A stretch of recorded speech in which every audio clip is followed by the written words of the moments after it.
한국투자증권의 현직자분을 모시고 뱅키스 온 더 블럭을 진행을 맡은 김동민이라고 합니다. 그 첫 번째 순서로 이제 한국투자증권 리서치본부 자산전략관리부의 문승환 수석연구원님을 모셔봤습니다. 안녕하세요. 안녕하십니까. 리서치 직무에 대해서 많은 분들이 이름은 들어보셨는데 구체적으로 어떤 일을 하시는지 모르실 것 같아요. 간단히 소개 한번 부탁드립니다. 네, 저희는 보통 신입사원으로 들어오면 리서치 어시스턴트라고 해서 RA를 하고요. 그건 이제 위에 있는 사수 애널리스트를 보조하는, 도제식으로 1대1로 보조하는 일을 하고 있고, 반면에 이제 3년쯤 지나면 애널리스트로 승급을 합니다. 그럼 이제 보조가 아닌 직접 본인 명의로 글을 쓰고 그 글을 쓴 리포트를 기반으로 자산운용사나 저기 뭐 PB센터나 IB 지원 이런 데 세일즈를 다니면서 영업 마케팅을 하는 그런 활동을 하고 있고, 저희 부서의 다른 본부와의 차별점이 몇 개 있는데요. 보통 저희 증권사, 특히 한국투자증권의 출근 시간 8시예요. 8시인데 다른 사람들은 출근하면 바로 업무를 시작하지만 저희는 8시에 모닝 미팅이 있습니다. 모닝 미팅이 있어서 보통 RA로 출근을 하면 그 모닝 미팅을 준비해야겠죠. 그러니까 당연히 8시보다는 훨씬 조금 더 일찍 출근을 해야 되고, 그리고 모닝 미팅이 끝나면 이제 오전이랑 오후에 애널리스트들은 약간 외부 활동이 많아요. 세미나를 많이 다니면서 내가 쓴 자료를 기반으로 이제 PT를 다니고, 하루에 막 많으면 3-4개씩도 다니고, 없는 날은 0개, 3개 정도 다니고 하고, 그리고 보고서도 작성을 해야 되고, 그러니까 되게 업무가 유기적으로 돌아가고 되게 불특정하게 돌아간다? 라고 말씀드릴 수 있을 것 같습니다. 애널리스트로 정식 데뷔하기 전에 RA 과정을 거치라고 하셨는데 혹시 RA에서 애널리스트로 전환할 때 크게 달라지는 책임이나 뭐 업무 같은 게 있을까요? 굉장히 중요한 질문인데요. 왜냐면 제가 아까 서두에서 말씀드렸지만 리서치엔 2가지 직업이 있어요. 리서치 어시스턴트가 있고 RA가 있고 애널리스트가 있습니다. 다른 직업이에요. 다른 직업이고, 다른 직업이지만 RA를 거쳐야지만 애널리스트가 될 수 있어요. 그게 아니면 이제 산업에서 경력을 쌓고 오시면 바로 될 수도 있긴 한데 일반적으로는 그렇다는 거고, 가장 큰 다른 점은 당연하지만 책임감이죠. 책임감. 리서치, 그러니까 RA 같은 경우도 1년이 지나야지 본인이 보조해준 사수 애널리스트의 보고서에 이름을 올릴 수 있어요. 밑에 2번째 이름이 올라가는데, 그러면 확실히 저도 RA 때 느꼈는데 제 이름이 안 올라가는 상태에서 뭔가 숫자를 체크한다던가 글을 뭔가 체크한다던가 데이터를 찾을 때랑 제 이름이 올라갈 때, 비록 RA임에도 불구하고 올라간다는 그 뭔가 이상한 책임감이 생겨가지고 뭔가 조금 더 열심히 하게 되고 그런 부분들이 있는데, 하물며 이제 데뷔를 하는 순간 저를 도와준 RA도 없죠. 주니어다 보니까. 그럼 제가 찾은 데이터에 대한 팩트체크를 모든 걸 다 교차 검증을 해놓고, 숫자 같은 경우도 뭔가 잘못된 거를 수십 번 확인해야 되고, 처음 이제 할 때는. 그리고 이렇게 확인하고 보고서를 내서 세미나를 가도 오타가 보여요. 숫자가 잘못된 게 보이고. 근데 이게 내부에서는 괜찮은데 외부 고객한테 이걸 들키는 거는 진짜 좀 부끄러운 일이 되거든요. 약간. 왜냐면 내가 모자란 걸, 왜냐면 애널리스트는 약간 다 알고 있어야 된다는 그런 인식이 있기 때문에 다 알겠지라는 외부 시선이 있어서 약간 책임감이 굉장히 뒤따르고, 똑같이 RA 때랑 애널리스트랑 보고서에 대한 숫자나 오탈자를 체크할 때도 애널리스트가 훨씬 더 꼼꼼해야 되고, 근데 또 꼼꼼할 시간이 없어요. 그렇다 보니까 그냥 쌓아온 경험치가 중요한 거죠. RA 때부터 쭉 쌓아와서 이걸 그냥 스르륵 봐도 틀린 게 다 보일 만큼 이게 돼야지 데뷔를 할 수 있는 거고, 결론적으로 책임감이 중요합니다. 혹시 펀드 매니저나 VC 이런 쪽의 커리어로도 진출이 가능한지도 조금 궁금한데요. 네, 리서치 본부로 들어와서 리서치 애널리스트로서 계속해서 일을 하는 게 가장 좋죠. 가장 좋은데 대이직의 시대잖아요. 그리고 여의도는 원래도 이직이 많고 커리어를 고민을 해야 되는데, 리서치 부서 출신들을 다들 좋아하시더라고요. 제가 들은 바에 따르면. 왜냐면 리서치에서 예를 들어서 3-4년 일을 하다가 이직을 한다는 거는 주니어를 끝내고 이제 대리나 과장급으로 이직을 할 텐데, 보통은 트레이닝이 다 돼 있어요. 저희 부서 사람들은. 몇 년을 견뎠기 때문에 꼼꼼함이나 아니면 사수한테 맞춰주는 그런 커뮤니케이션 능력, 아니면 저희 네트워킹도 중요하기 때문에 뭔가 그런 인맥들, 그런 것들을 보통 갖춰놓기 때문에 이직처가 되게 다양한 것 같아요. 자산운용사는 뭐 당연히 많이 가는 거고, 뭐 대기업 전략기획이나 IR 조직이나 뭐 VC도 당연히 많이 가고 제가 봤을 때는 네. 최근 AI가 금융업에도 빠르게 도입이 되고 있잖아요. 혹시 업무를 하시면서 실제 이 변화를 체감하신 적이 있으신가요? 체감을 많이 하죠. 참고는 하시는 분들도 있는데 저는 참고를 잘 안 하려고 하고 있습니다. 왜냐하면 저희의 일이 아시다시피 정보를 기반으로 데이터에서 중요한 걸 빼가지고 이거를 기반으로 뭐 주식이면 오르냐 빠지냐 뭐 환율 채권도 마찬가지고 그러니까 그거 이제 딱 결정 내리는 거 이제 인사이트를 제공을 해야 되는데 AI가 그거는 못해요.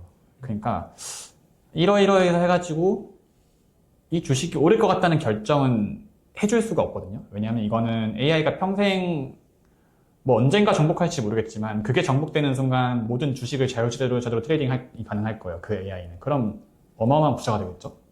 근데 아직 제가 알기로는 퀀트 트레이딩도 막 미국에서 보면 진짜 많이 발전해도 이제 인간의 심리적인 걸 못 읽어가지고 결정은 하되 그 확률을 높이는 게 되게 힘들다고 하더라고요. 지금 뭐 예를 들어 챗 GPT나 제미나이나 뭐 라마나 뭐 퍼플렉시티나 뭐 다 수많은 게 나와 있지만 저도 다 써봤는데 정보 단순한 데이터나 정보 찾기는 도움이 돼요.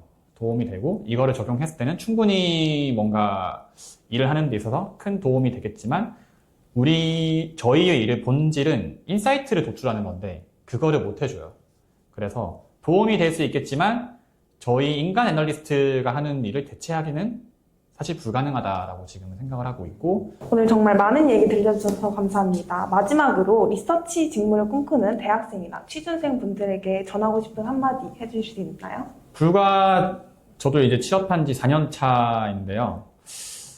해가 갈수록 취업이 어려워지는 것 같아요. 그냥 한국 전체의 산업 기반이 사실 제가 취업했을 때마다도 학점이 되게 낮아도 뭔가 대기업을 많이 갔었던 것 같은데 지금은 못 가는 사태가 되게 많이 발생한다고 후배들한테 들었고 증권사도 저희 대형사 같은 곳은 돈을 잘 벌고 굉장히 잘하고 있는데 중소형사랑 양극화가 좀 심해지고 있다고 저는 알고 있고 가장 중요한 거는 남들이랑 다른 차별점인 것 같아요. 누구나 가지고 있는 것 말고는 뭔가 본인의 강점 그런 것들을 조금 더 연구하셔가지고 준비를 잘 하셔서 취업에 성공하셨으면 좋겠고 사실 본심은 많이 노세요. 많이 놀고 술 많이 먹고 여행 많이 가고 아니 꼰대 같네. 네. 왜냐면 직장인 되면 휴가 쓰기도 사실 그러니까 휴가가 있지만 이게 대학생처럼 자유롭진 않기 때문에 많이 놀고 화이팅 하십시오. 네, 오늘 또 귀한 시간 내주셔서 감사합니다.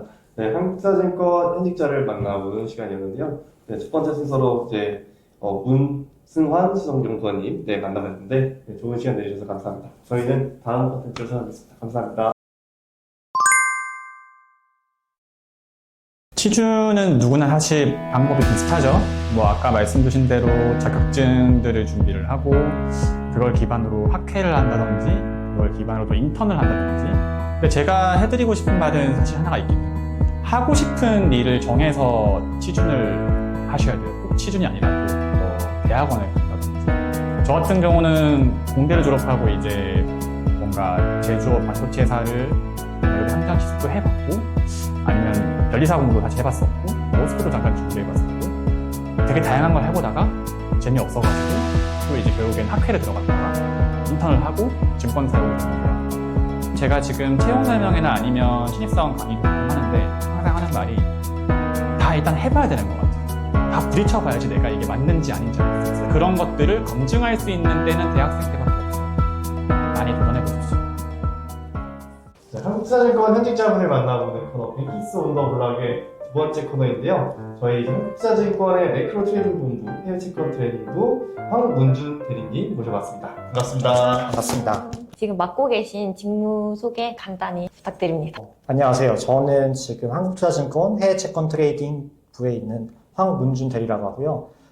일한 지는 지금 3년 8개월 좀 넘는 지금 근무 정도를 했고, 저희 부서를 간단히 소개해드리면, 저희 부서는 일단 기본적으로 해외채권 트레이딩 부서이기 때문에 해외채권을 메인으로 운영하면서 원화채권이나 이제 다른 이제 FICC 상품들을 운용하는 그런 부서라고 생각하시면 될 것 같습니다.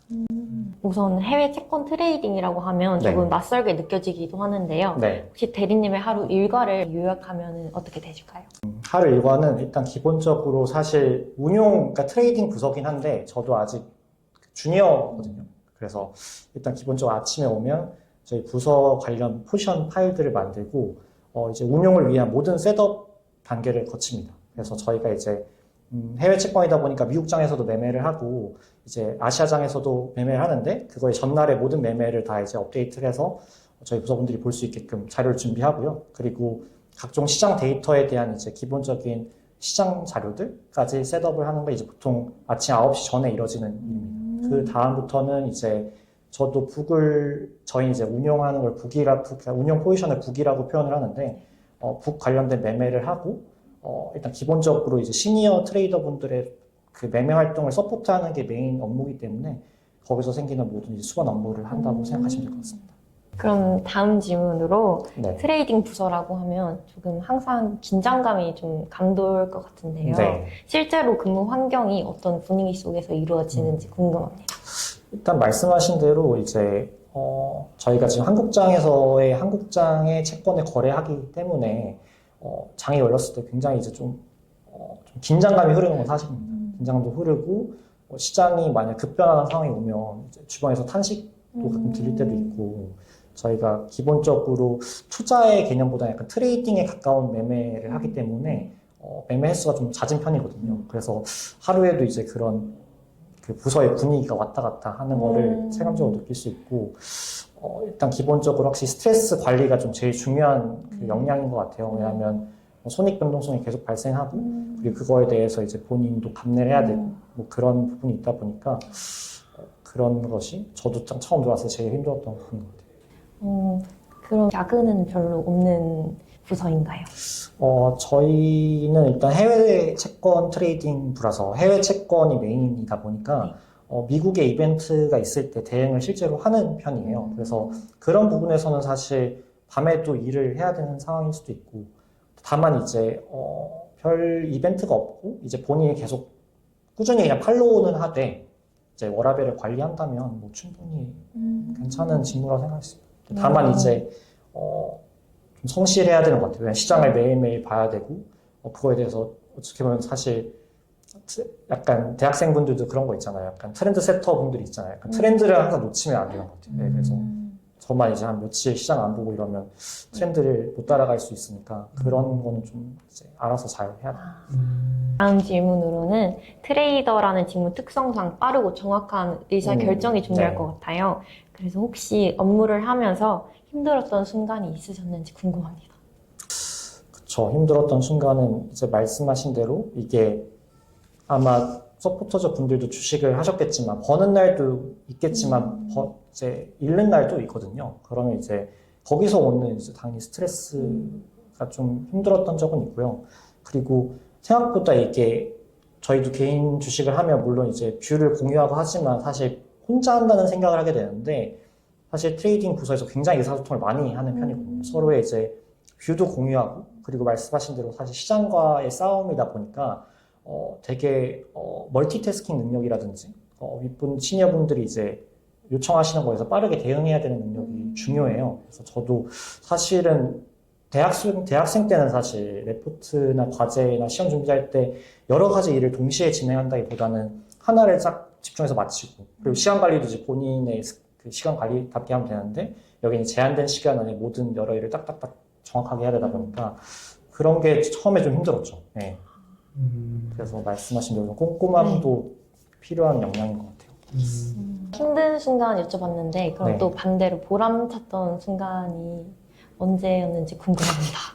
반대인 것 같은데, 그러니까 이제 어려웠던 순간에 정확히 찝으면 네, 잃었던 순간에서 벌었던 순간 그리고 이제 네. 뭔가 그렇게 수많은 그 업무 태스크를 다 잘 수행이 됐을 때 그때 성취감 그런 건 있는 것 같아요. 다음으로는 네. 트레이더를 지망하는 대학생분들이 미리 네. 경험해보면 좋은 활동이나 혹시 따놓으면 좋은 자격증이 있는지 궁금합니다. 일단 사실 주식시장에 좀 참여를 해보면 당연히 좋은 것 같아요. 그러니까 뭐 지금 대학생분들이 사실 뭐 채권 시장이라든지 다른 금융 상품 시장을 참여한 건 현실적으로 어렵기 때문에 제 생각에는 뭔가 그런 이제 본인의만의 경험치를 좀 키우는 데는 주식시장에 조그맣게라도 참여를 해보는 거는 개인적으로 추천을 드리는 편이고요. 그리고 그 외로는 자격증 같은 경우는 사실 이게 금융시장에 대해서 좀 잘 알면 좋다 보니까 당연히 뭐 투자 자산운용사 자격증이나 아니면 CFA 이런 건 도움은 될 것 같은데 그게 꼭 필수는 아닙니다. 네. 그래서 다만 이제 얼마나 그 지식들을 본인이 알고 있고 관심 있었는지가 중요한 것 같아요. 그럼 대리님께서는 이 네. 트레이딩 업무에 대해서 언제부터 호기심이 생기셨던 걸까요? 사실 저는 이제 아까 역량 중에서도 말씀드렸는데 커뮤니케이션 역량 중에서 이제 남을 어떻게 보면 그러니까 상대방을 설득하는 본인의 뷰를 이제 설득하는 역량이랑 연결되는 것 같은데 어떠한 이제 분석을 하는 걸 되게 좋아해요. 현상에 대한 분석하는 걸 좋아해서 이제 만약 금융시장으로 업을 오게 된다면 뭔가 분석해서 인사이트를 내고 아니면 인사이트를 내는 걸 넘어서서 실제로 실행하는 것을 하고 싶다라는 좀 막연한 생각이 있었는데 그런 거에 최적화된 게 이제 운용 내지는 트레이딩이지 않을까 싶어요. 대리님께서도 저희처럼 이제 대학생 시절에 이제 대학교 활동도 하시고 여러 가지 활동을 많이 하셨을 것 같은데요. 그 증권사 이런 업무를 준비하기 위해서 필요한 뭐 하셨던 활동이나 추천하시는 활동 뭐 이런 것들이 있는지도 궁금합니다. 사실 저도 근데 공모전에 입상을 한 경험은 없어요. 근데 다만 이제 저는 이제 펀트 학회를 학교 다닐 때 했었는데 그 학회 통해서 이제 금융시장 공모전을 한 두어 번 정도 나간 적이 있는데 굉장히 입상 여부와 상관없이 그런 거를 도전하고 그런 주제에 대해서 본인이 고민을 하는 그런 프로세스는 굉장히 중요한 것 같아요. 네. 그런 게 좀 경험이 될 것 같고 그리고 이제 말씀드렸다시피 의사결정을 결국 내야 되는 업이기 때문에 그걸 물론 정성적인 의사결정을 할 수도 있지만 정량적인 의사결정을 할 수도 있잖아요. 그럼 그거에 뒷받침되는 건 사실 데이터 분석 능력일 수도 있거든요. 그래서 그런 측면에서 펀트적인 능력까지는 아니더라도 본인이 이제 얼마나 과거부터 히스토리컬리 봐왔는지 기본적인 통계 지식은 있으면 좋을 것 같습니다. 오늘 한국투자증권 네크로 트레이딩 본부의 해외 채권 트레이딩부 황문준 대리님을 만나뵀는데요.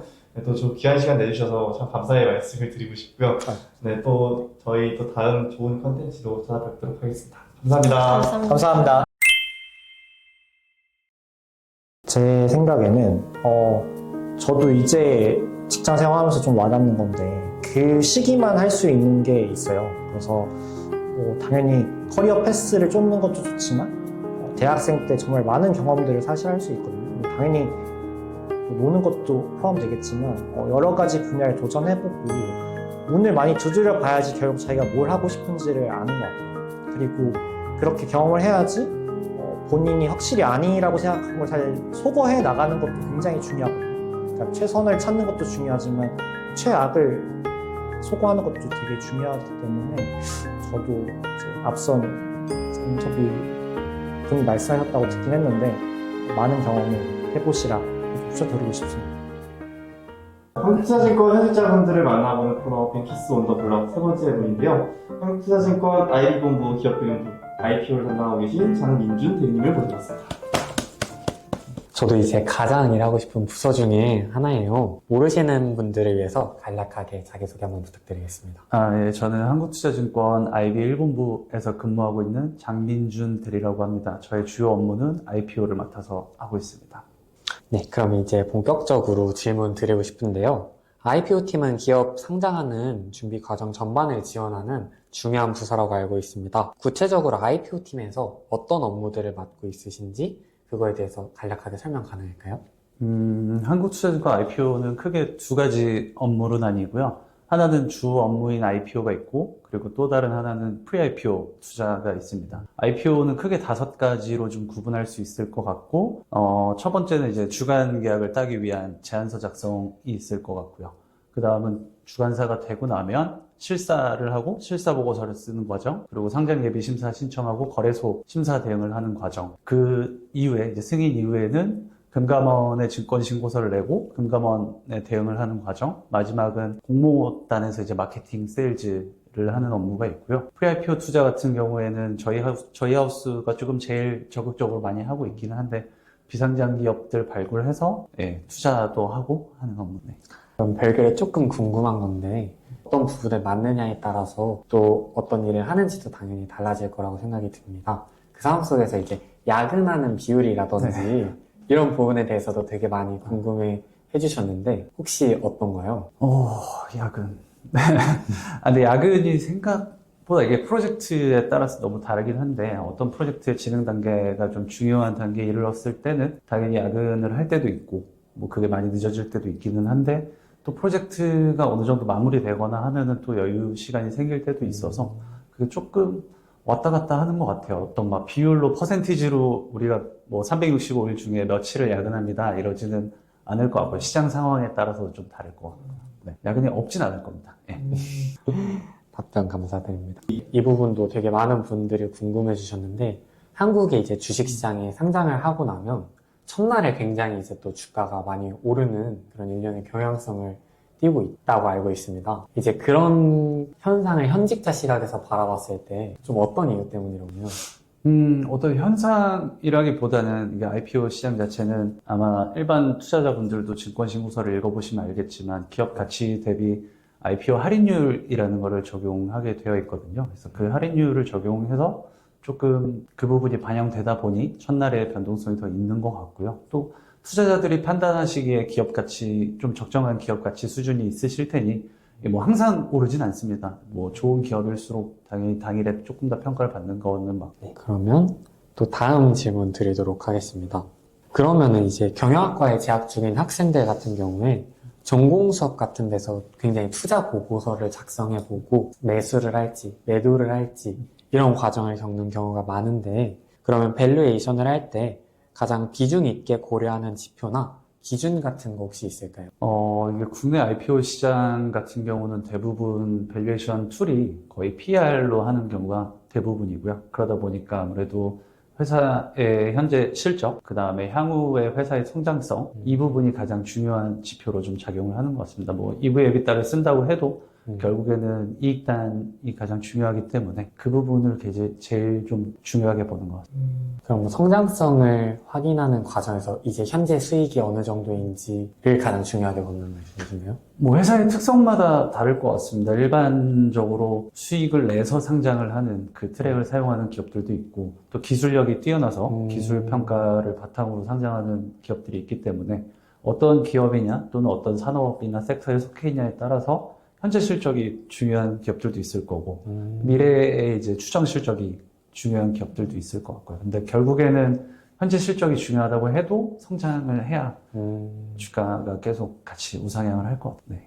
그럼 이제 성공적인 IPO와 그렇지 못한 IPO를 분명히 경험하셨을 거라고 생각이 듭니다. 그 과정에서 그 둘을 가르는 큰 지점이 있었다고 하면 어떤 부분이라고 생각이 드시나요? 사실 IPO를 했다라고 하면은 그거를 뭐 성공했다, 실패했다라고 표현을 하는 건 되게 어려운 문제인 것 같고요. 일단 IPO를 했다는 얘기는 다 성공을 한 거니까요. 네.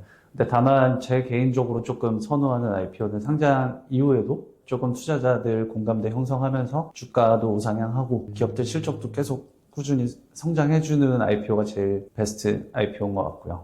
좀 안타까운 거는 정말 좋은 기업이고 너무 좋은 섹터에 있어도 그 당시에 어떤 공모 시장의 상황이나 또는 그 섹터가 일시적으로 조금 네거티브한 상황이 생길 수 있잖아요. 그런 영향으로 인해서 기업 가치를 좀 적정하게 평가받지 못하는 경우, 그거는 조금 아쉬운 것 같아요. 예. 좋고 나쁨의 문제는 아닌 것 같아요. 예. 네, 답변 감사합니다. 그러면 이제 더 나아가서 이제 2025년 이후 IPO 시장을 바라볼 때 대학생들이 주목해야 할 키워드나 흐름이 있다면 혹시 개인적인 관점에서 어떤 부분을 말씀해 주시고 싶으신가요? 글쎄요.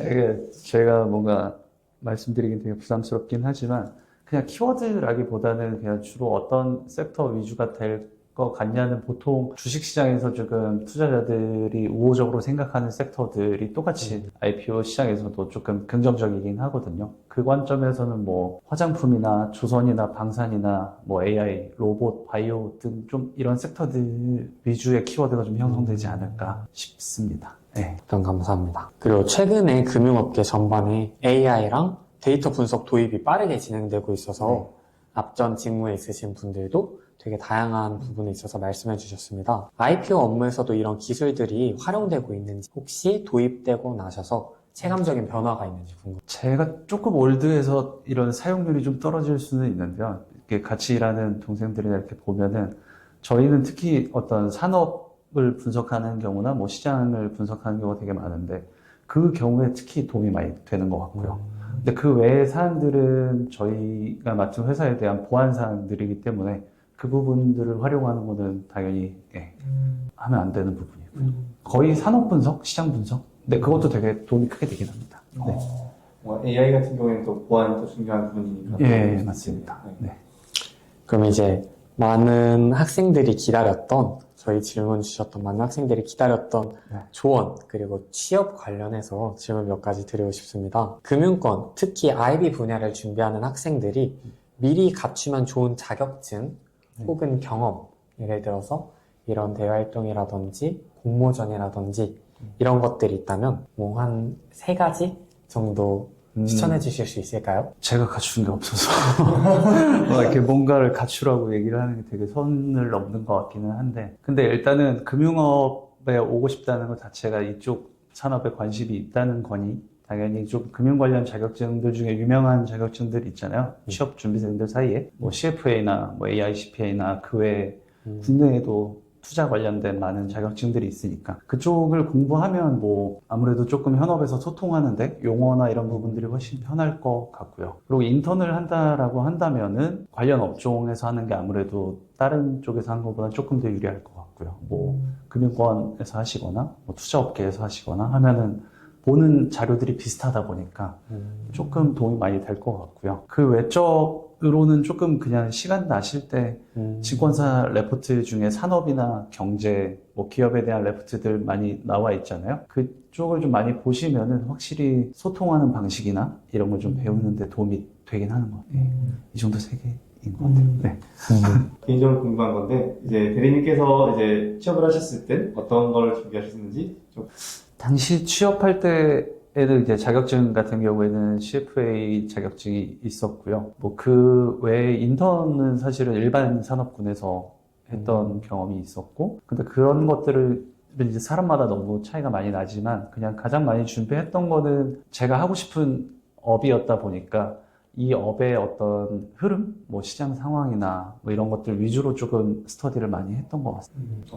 그리고 많은 분들이 증권사 인턴을 하고 싶어서 자격증부터 뭐 이런 대외 활동, 이런 활동에 도전을 하고 있는데, 이제 혹시 인턴 같은 거를 한다고 했을 때 그 기업을 먼저 보는 걸 추천하시는지, 아니면 조금 더 자기가 가고 싶은 직무에 핏한 그런 인턴 경험을 하는 게 좋을지, 그런 거에 대해서 개인적인 혹시 의견 있으실까요? 제 개인적인 의견이긴 한데요. 저는 개인적인 성향상 제가 하고 싶은 거를 해야 되는 성향이긴 하거든요. 그래서 좀 내가 하고 싶은 일이 있어서 그거에 대한 어떤 이런 스텝업의 과정으로 우리가 인턴을 하는 거다라고 하면은 저는 제가 하고 싶은 일과 연계된 인턴을 하는 게 더 맞는 것 같아요. 네.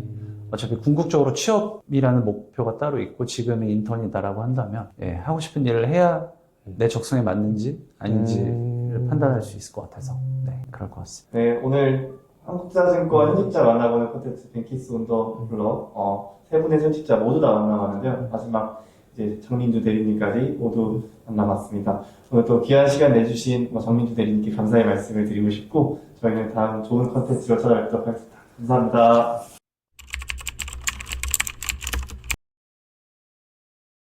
너무 꼰대 같긴 한데 우리가 다른 거보다는 그냥 사실은 증권사, 특히 제가 일을 하고 있는 IB 직군 같은 경우는 기사로 좀 접하는 경우가 많을 텐데요. 그 기사에는 항상 결말만 있기 때문에 조금은 화려해 보일 수도 있습니다. 근데 그 화려함을 이루기 따지는 대부분 한 2년 내지 3년 정도 다들 노력하고 고통받기도 하고 그 과정이 다 숨어 있거든요. 그래서 단순히 그 화려함만을 기대하고 어떤 업을 선택하시는 것보다는 내가 진짜 하고 싶은 일이 뭔지 그리고 내 가치관에서 정말 중요한 게 뭔지 이런 것들을 조금 진지하게 고민하시고 고려하셔서 업을 선택하시면 훨씬 도움이 되지 않을까 싶습니다. 네, 이상.